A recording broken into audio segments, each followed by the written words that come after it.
Have you ever felt that strange sensation, that inexplicable discomfort when everyone around you celebrates something that seems empty of meaning to you? That moment when you find yourself alone, in the middle of a crowd, not because you are physically isolated, but because you seem to be contemplating a horizon that no one else can see. It is as if you had awakened in a theater where everyone remains absorbed in the play, while you suddenly realize that they are merely actors reciting rehearsed lines. There is a peculiar pain in this perception, an anguish that cannot easily be named, because the words we have were created by those who still sleep, the sleep of unconsciousness. It is about this experience that I want to talk today, about the weight of seeing the meaning of existence when those around you have not yet awakened to this vision. Think for a moment about the last time you were at a social gathering, perhaps a dinner with friends or a family celebration. Everyone was talking about their recent achievements, a promotion at work, the new house they just bought, the new car now parked in the garage, and you smiled and nodded, participated in the conversation. But something inside you remained distant, as if observing everything from a different plane.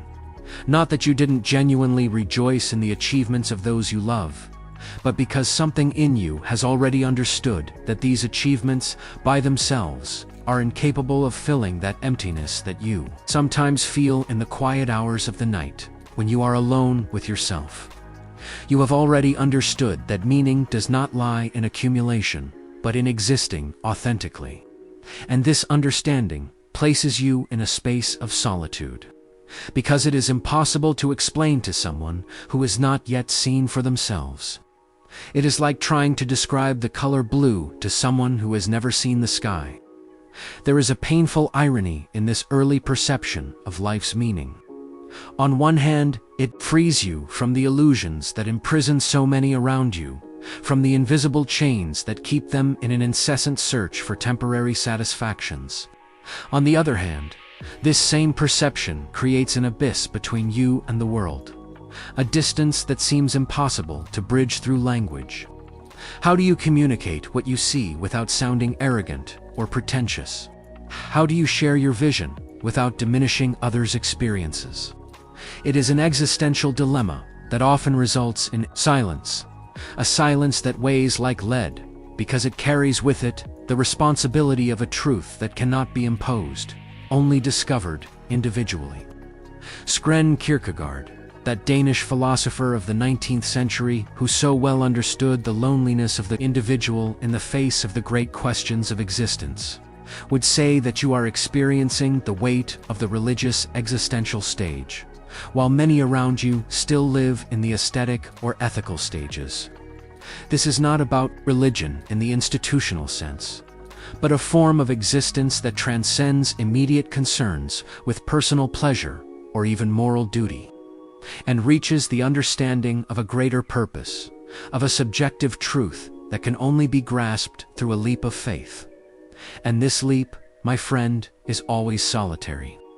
No one can make this leap for you, just as you cannot make it for anyone else.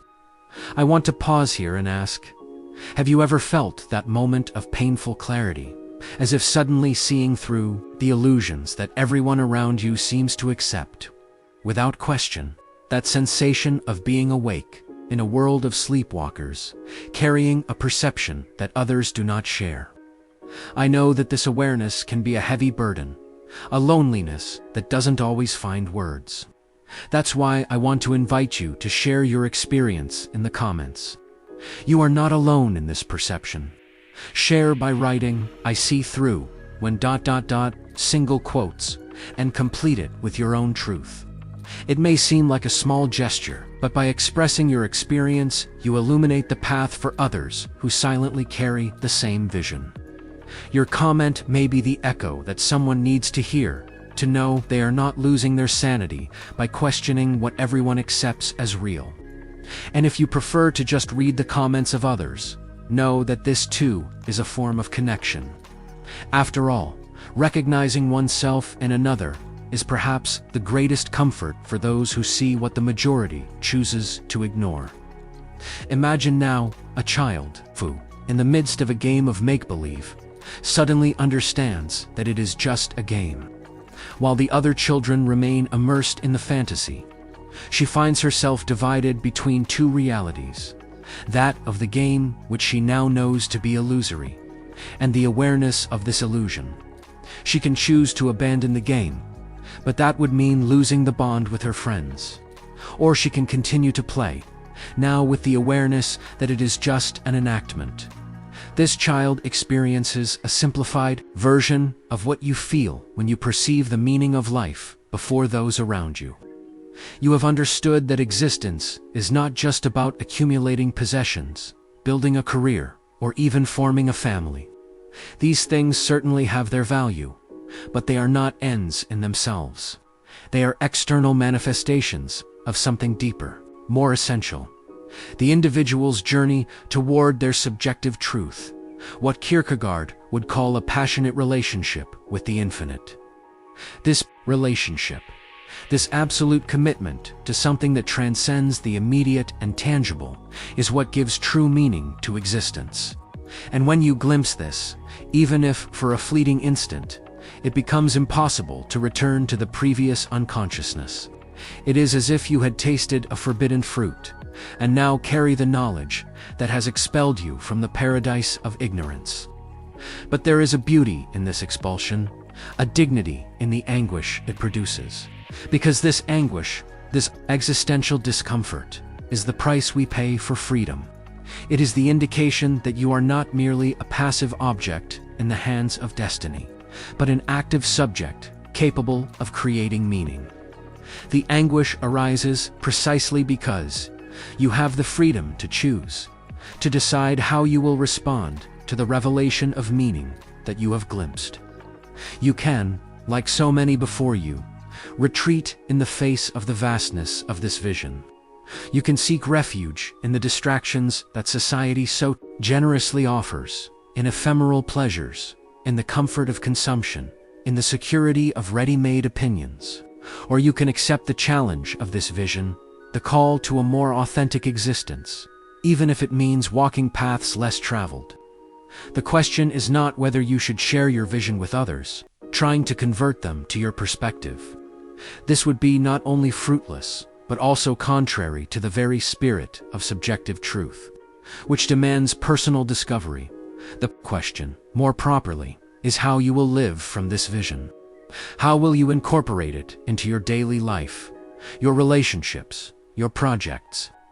How will you honor the truth you have glimpsed without completely isolating yourself from those who do not yet share it?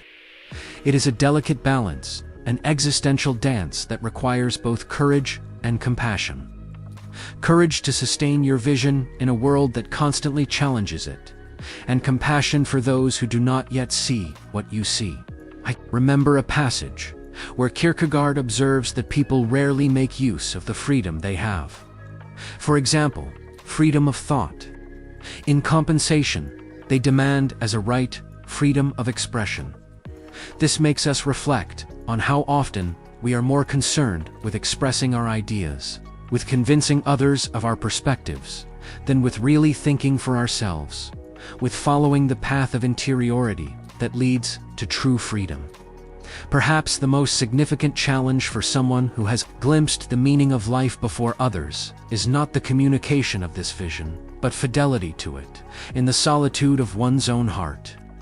It is easy to doubt yourself when you are alone, when there is no external confirmation for what you perceive inwardly. It is tempting to abandon your own vision in exchange for the safety of consensus, the comfort of belonging. But it is precisely in this temptation, in this doubt, that the possibility of spiritual growth resides. Because subjective truth, that which really matters for authentic existence, is never a secure possession, a definitive achievement. It is rather a living relationship, a commitment renewed at every moment through choice, through the leap of faith that propels us beyond objective certainties. And here we come to an essential paradox. The more you deepen your understanding of the meaning of life, the more you realize that this meaning is not something that can be captured in fixed concepts, in definitive formulas, It's like trying to grasp water with your hands. The more you close your fingers to hold it, the more it escapes between them. The meaning of life is not an object that can be possessed, but a horizon that moves as we advance, revealing new landscapes, new challenges, new possibilities of meaning. This does not mean that the search is in vain, that we are condemned to eternally pursue something unattainable. It means, yes, that the meaning is more in the very seeking than in a hypothetical final finding. It is in the journey, not the destination. It is in the way we walk, the choices we make, the relationships we establish, the meanings we create from the raw materials of our experiences.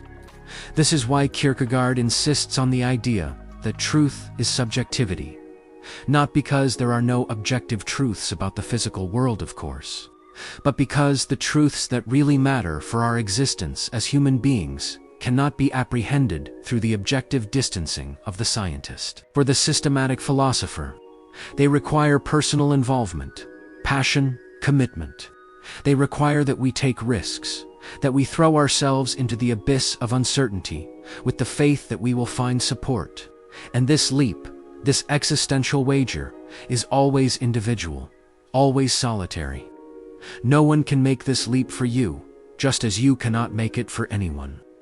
It is this understanding that makes the weight of seeing the meaning of life before others both a blessing and a curse.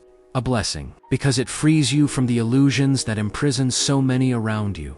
A curse, because it isolates you in an existential solitude that is not always easy to bear. But perhaps the true wisdom lies in transcending this dichotomy, in understanding that blessing and curse are merely two faces of the same coin, two aspects of the same fundamental truth, that authentic existence is always a risk, always a challenge, always a journey into the unknown. And in this journey, the loneliness of seeing what others do not yet see is not a punishment, but a calling. A calling to live from a deeper truth, to create meaning in a world that often seems absurd, to maintain fidelity to a vision that transcends the immediate and tangible. It is not an easy calling, certainly, but it is a noble one, worthy of the dignity of a being who is capable of asking about the meaning of his own existence.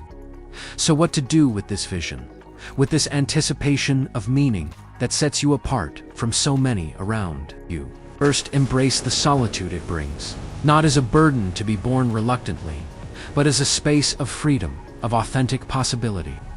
In this solitude, you can cultivate a relationship with your own interiority that is not mediated by social expectations, by the opinions of others, by the constant noise of a world that fears silence. Second, find ways to express your vision, not as a doctrine to be taught, but as a life to be lived. Let your choices, your relationships, your way of being in the world embody the truth you have glimpsed. Let your existence be a testament to the possibility of living differently, of seeking meaning beyond the superficial, of maintaining fidelity to a deeper truth. Third, cultivate compassion for those who do not yet see what you see. Remember that their blindness is not a personal failure, but a condition of existence shared by all of us at different moments of our journey. Remember that you too were once blind to the vision you now cherish, and that your current vision may itself be limited in ways you have yet to discover.